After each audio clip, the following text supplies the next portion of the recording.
What's going on? I lost the same 20 pounds 4 times. So, what was the shift? Because I was 260 pounds and gained it back, and I've been around 200 pounds for the better part of 2 decades. So, I'll tell you right now, it wasn't willpower. It wasn't my metabolism being shitty. It wasn't my hormones. It was something way more annoying, actually, than all that. And if you've ever lost weight only to rebound, this video might sting a little, but it's going to be the one you need. It's going to unlock something for you. I promise you that. So in my early 20s, I was 260 pounds and just got sick of it. I was just limiting my life too much. So despite a strong desire to drop the weight, and hint, hint, there's something to that, I struggled. I went through keto, ended up in the ER with like a bowel obstruction with a nurse fingered up my butt at like 22. I had to get on some medication to right that ship. Certainly gained back the weight with interest. I went through a period where I'd fast like for 24 hours once a week or fast till 1 o'clock. And that worked until it didn't. Definitely wasn't helping my cause in the gym. And then there was an era where I kind of went heavy on the carbs and really light on the protein and fats. And it was like this modified sugar diet. I was religious about it. Same outcome, like I lost scale weight and then gained it back. So every time I started, I had the same energy. Really mean it this time. I'm 100% all in every time. I eventually gave up, eventually rebounded. And here's the thing. The harder I gripped the goal, the more extreme my approach became. And extreme felt like proof. Okay, I'm really serious this time. But it was actually proof that I was scared. Okay, so the paradox of this is white knuckling a goal is the surest way to never achieve it. So, like, I've seen examples of this multiple times in the past. For me, it was wanting to lose the weight too badly and too quickly. I remember taking my driver's license test back at 16, 17, being really nervous about it. I want this so bad. I want the freedom. And I think I failed like 2-3 times because I cared too much. Wanting it too badly is the obstacle, not the fuel. Okay, so what do? Well, the goal isn't the goal. Stop and ask yourself what you actually think being 30, 60 pounds lighter is going to give you. Is it confidence? Is it pride, energy, that girl you've been chasing? Feeling proud when you look in the mirror. That's the chase. And every goal we set is really about wanting a different emotional state. Because if you're overweight and you really holds you back, you're in this like downer state a lot of the time. Right? And then someone says something and you go even deeper down. So what is the weight loss or the bigger income or the bigger house or the vacation? Like, what is that thing going to give you? We don't really necessarily want the thing. We want how we will feel when we accomplish this thing.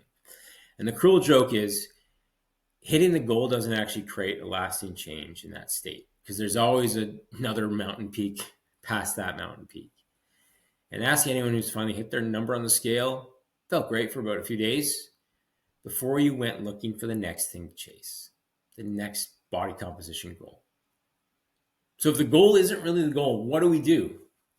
Because we do want to be striving forward in life. Growth is a huge impact on our happiness. But you need to learn to access that state directly without waiting. And there's 2 levers to do this, right? There's your physiology, how you move, breathe, sit.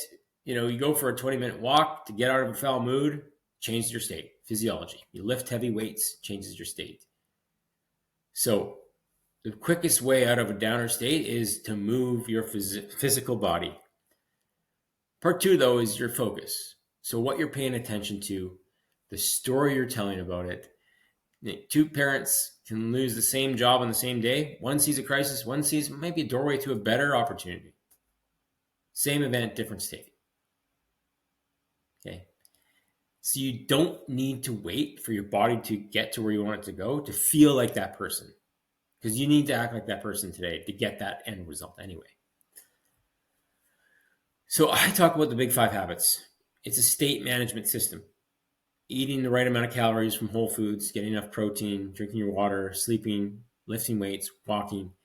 Every one of those is a physiological lever that gets you out of a bad state, tries to keep you in a good state while you're in the process of losing weight. It's not just the means to an end. You're rebuilding the operating system. So next up is to Stop putting your goals on a pedestal. You know what happens when you try to chase that girl? You repel her. And unfortunately, the same concept, it's a universal law, applies to life.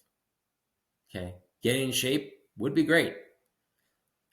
Now, find the downside though, because this will take it off that pedestal for you. Oh, that would mean Saturday pizza, I would need to stop at 2 slices versus the whole pie. Oh, my buddies are going to give me grief. I'm not going to be able to go on that Vegas trip.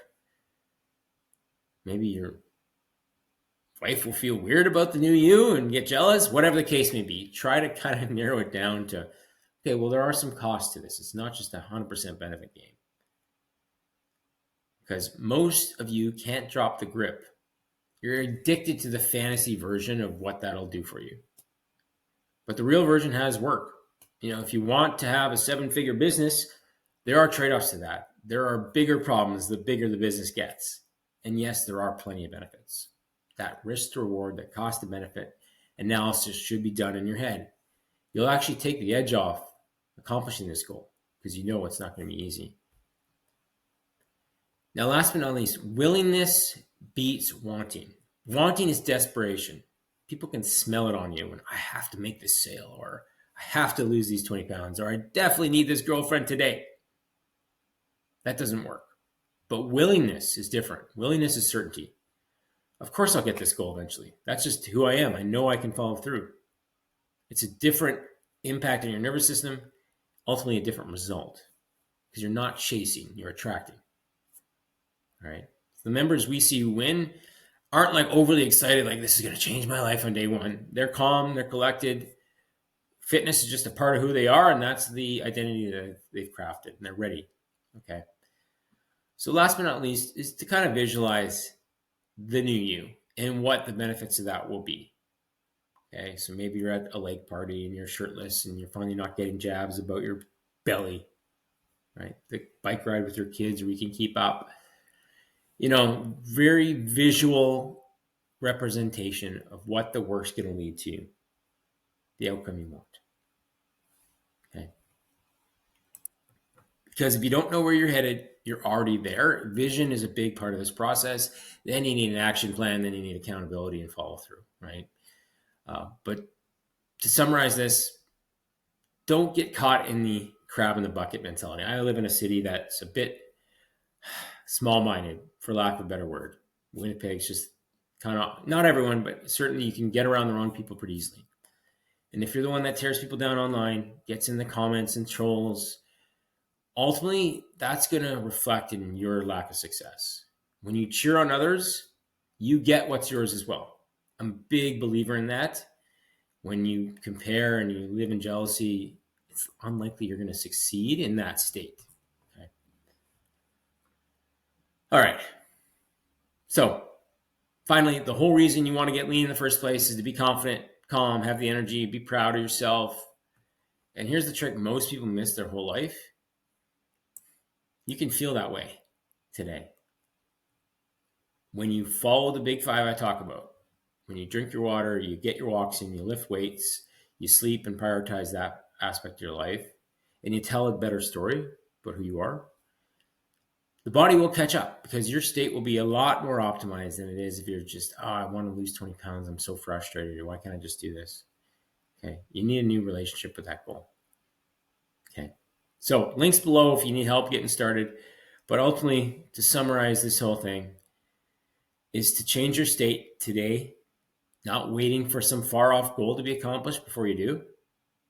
So living in certainty, knowing that it will come in due time, and stop white knuckling it, knowing that there is trade-offs to this. It's not all sunshine and rainbows, but the goal will be accomplished because you've committed to accomplish it. All right. Hopefully that helps. It's a little woo-woo, but it has truly made a difference in my life. And it's so key to have clarity on this stuff. So let me know.